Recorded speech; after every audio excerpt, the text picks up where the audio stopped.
Even in modern things that it would seem completely unrelated, the serpent still comes through, and the wisdom of this. And we've got to really point out that the aspect of serpent worship, which to me is the most important aspect, and that's that it gives rise to the word Sophia. You know, if we break Sophia up into Sophia, using etymology, we get the light of wisdom, the light of the serpent. And so the light of the serpent is Sophia, wisdom. And that is philosophy, philosophia, the love of wisdom. And to me, and I know it is to you too, this is something that is sadly lacking in the world that we're in today.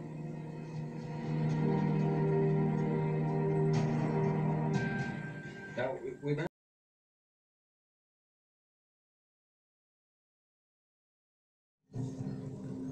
This is the Celtic church at St. Thomas in the center of Allen Valley. Really fascinating, and I've just finished the book called The Bond Code about Ian Fleming, and Ian Fleming was deeply involved in researching Gnostic traditions and alchemy, and he lived at a place and he named it this golden eye, which is the same as the golden mean, the golden ratio, and it's a term that the Sufis use for the golden mean.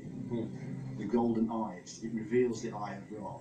You know, this shining light, this mystical aspect, this thing that makes you divine, the golden eye. And he placed golden eye, what he placed at golden eye was a building, his own very sacred spot, a place he went away to contact, to be pure from the ravages of the modern world.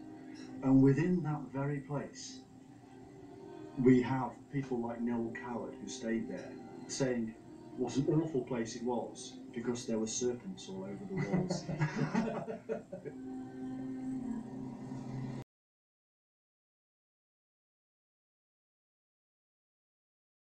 Now, we mentioned the Gnostics, and this is really incredible. I mean, in the center of the pentagram, where the serpent church of St. Thomas is placed, once a year they have a sermon there, just once a year.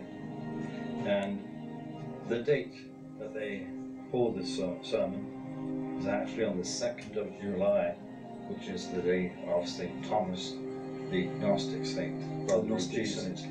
Brother of Jesus. At the very centre. At the very, very centre. And anybody who knows anything about symbolism will know that the centre is the most important point. Look at the dragon scale iconography all over this temple.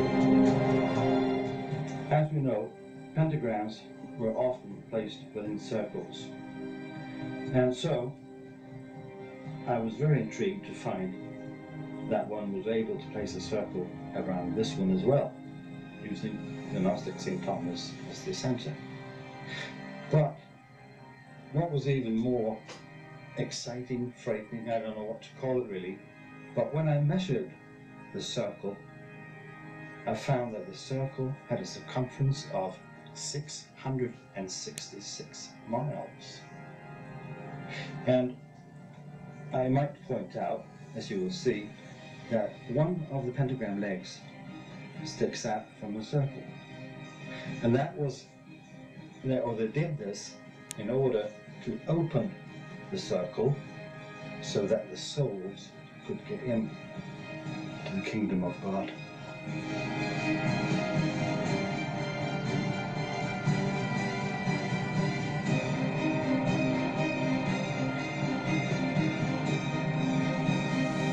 That's just incredible.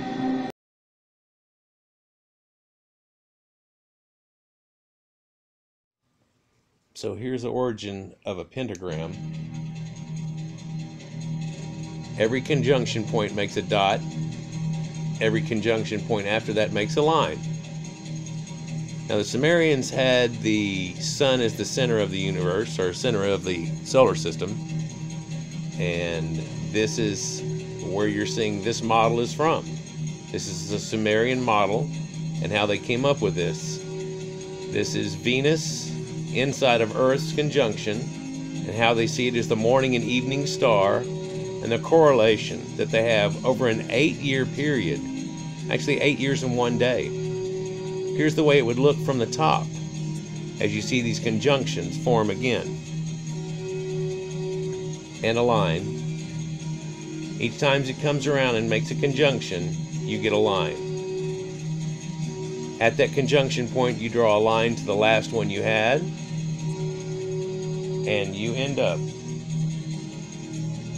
with a perfect pentagram.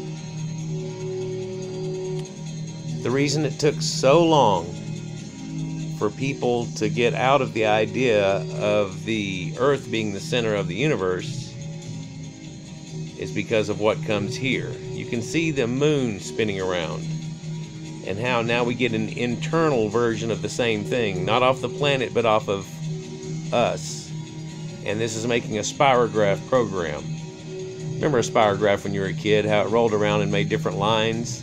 Well, they're only doing these lines during the conjunction. They shoot a line.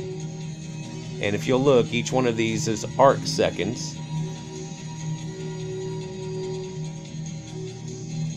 or precession of the arc as it goes around. But you can also see that it's still making this same symbol and pattern.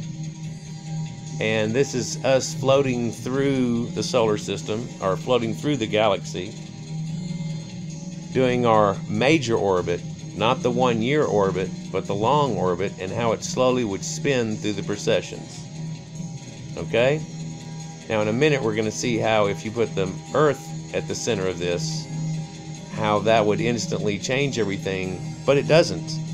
And it's why the people went ahead and stuck with it for so long, and they even killed people if they thought that the Earth wasn't at the center of it. Here's the Earth at the center, with the sun going around, with their model, and how Venus does its precessionary wobble.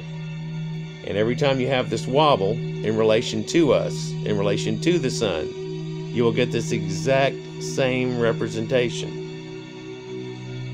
I don't know if this mathematically is just supposed to end up being this way with all the planets all make these symbol. I mean, it's incredible how all three of these forms make this same symbol. But here you see the spirograph form that we've been talking about.